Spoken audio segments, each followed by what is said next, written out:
Hello बच्चों, नमस्तुभ्यम। मैं गुरु Kunal from E2FE।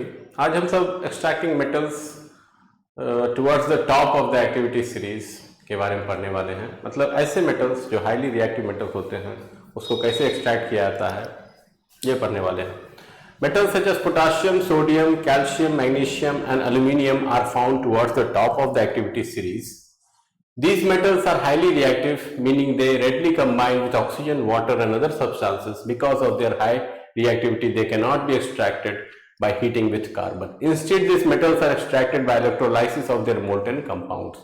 तो ऐसे मेटल जैसे कि पोटाशियम हो गया, सोडियम हो गया, कैल्शियम हो गया, मैग्नीशियम हो गया, एल्युमिनियम हो गया, ये सब एक्टिविटी सीरीज के टॉप में पाया जाता है। मतलब ये हाईली रिएक्टिव मेटल है, हाईएस्ट रिएक्टिविटी का मेटल है ये सब।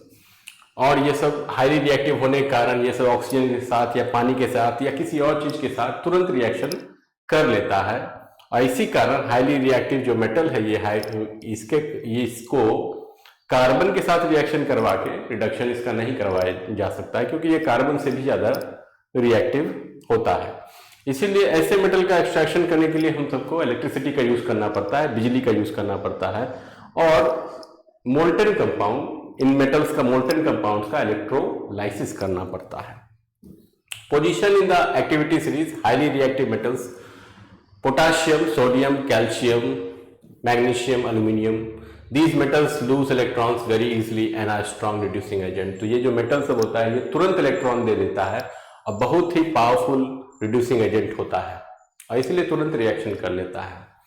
Why carbon cannot reduce their oxides? Carbon is commonly used to extract metals like zinc and iron. Example, ZnO plus C gives Zn plus CO. However, for metals like sodium and aluminium, their oxides are extremely stable. Carbon cannot remove oxygen from these oxides. Very high temperature are required.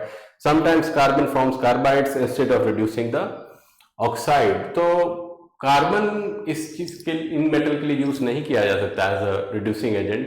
ये zinc के लिए, iron के लिए use किया जाता है।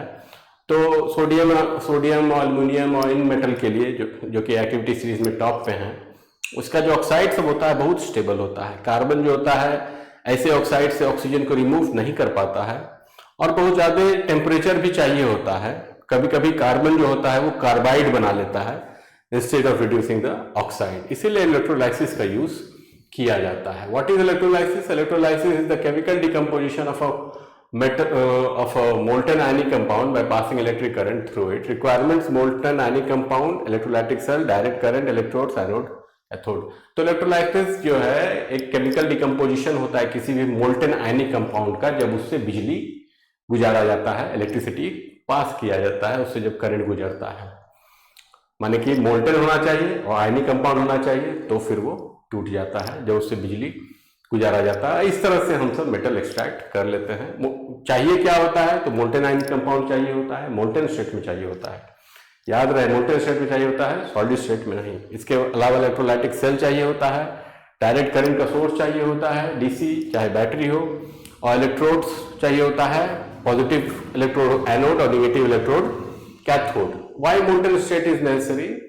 Molten state ही क्यों चाहिए होता है? तो सॉलिड स्टेट में आयन सब फिक्स होता है, इलेक्ट्रिसिटी उससे पास नहीं कर सकता है। तो जब पास ही नहीं करेगा तो फिर डिस्चार्ज कैसे होगा? जो कंपाउंड है वो टूटेगा कैसे? मोल्टेन स्टेट में आयंस जो होता है वो फ्री हो जाते हैं मूव करने के लिए, इलेक्ट्रिसिटी आसानी से पास होने लगता है। मेटल आयंस जो है आसानी से कैथोड तक पहुंच जाता है। Principle of electrolysis: positive ions, metal ions move towards cathode, gain electrons, become metal atoms. Negative ions, oxide, chloride ions move towards anode, lose electrons, release gases. तो होता क्या है इलेक्ट्रोलाइसिस में? जो पॉजिटिव आयन सब होते हैं, क्योंकि मेटल आयन जो होता है वो पॉजिटिव आयन ही बनाता है, तो मेटल आयन जितना भी है पॉजिटिव आयन ये कैथोड की तरफ जाते हैं, वहां पे इनको इलेक्ट्रॉन मिल जाता है। इलेक्ट्रॉन लेके ये डिस्चार्ज हो जाते हैं, मेटल एटम बना के कैथोड पे ही जमा हो जाते हैं। और जो इतना भी निगेटिव आयन होता है, जो कि ऑक्साइड हो सकता है या क्लोराइड आयन हो सकता है, ये एनोड की तरफ जाता है और वहां पे अपना इलेक्ट्रॉन, एक्स्ट्रा इलेक्ट्रॉन दे के ये अपना गैस बना के रिलीज हो जाता है कि नहीं? यही मेन रिएक्शन होता है इलेक्ट्रोलाइसिस में। एक्सट्रैक्शन ऑफ सोडियम और use molten sodium chloride NaCl commonly obtained from rock salt और सी वाटर। तो सोडियम के एक्सट्रैक्शन में सोडियम क्लोराइड का मोल्टेन सोडियम क्लोराइड यूज किया जाता है। ये रॉक सॉल्ट से या समुद्र के पानी से लिया जाता है। Electrolytic cell molten NaCl is placed inside the electrolytic tank, electric current is passed। तो molten NaCl को इलेक्ट्रोलाइटिक टैंक में डाला जाता है और फिर बिजली गुजारा जाता है। At cathode, Na++ electron gives Na, liquid sodium, sodium metal is deposited। At anode, 2Cl- gives Cl2 + 2 electron, chlorine gas is release. तो कैथोड पे सोडियम आयन इलेक्ट्रॉन लेके सोडियम का एटम बना लेता है और कैथोड पे ही जमा हो जाता है, और एनोड पे क्लोरीन आयन जो होता है अपना इलेक्ट्रॉन देके क्लोरीन गैस बना के रिलीज हो जाता है। Overall reaction 2NaCl gives 2Na + Cl2, और इस तरह से सोडियम क्लोराइड से हमको सोडियम मिल जाता है और क्लोरीन भी मिल जाता है। इसके बाद है एक्सट्रैक्शन ऑफ एल्यूमिनियम और बॉक्साइट। तो एल्यूमिनियम के एक्सट्रैक्शन में हमसे बॉक्साइट जो कि Al2O3.2H2O उसका यूज किया जाता है। स्टेप 1 है purification. Bauxite contains impurities, it is purified to obtain aluminium oxide Al2O3 call alumina. तो बॉक्साइट को प्यूरिफाई करके इम्प्योरिटी हटा के और उसको एल्यूमिनियम ऑक्साइड में कन्वर्ट कर लिया जाता है, जिसको एल्यूमिना बोला जाता है।